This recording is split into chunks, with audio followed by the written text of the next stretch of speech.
pusat demam berdarah ini telah ada di Mid Valley ni pada sejak tahun 2021. Ianya adalah satu inisiatif bersama di antara Hospital St. Aminah Johor Bahru melalui pusat demam berdarah dan juga Mid Valley South Key.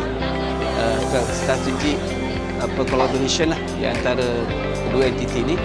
Kita mengharapkan supaya dengan adanya pusat darah seumpama ini di tempat yang mana orang boleh mudah akses, ya, dengan waktu yang lebih selesa, lebih sesuai, memudahkan para penerima ataupun pengunjung untuk menerima darah di sini.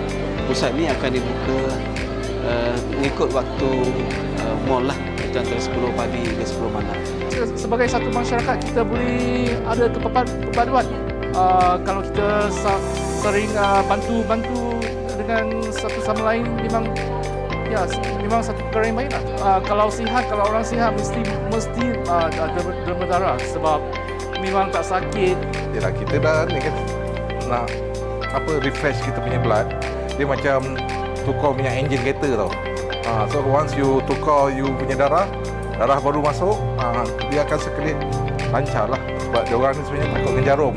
Jangan takut jarum. Itu je.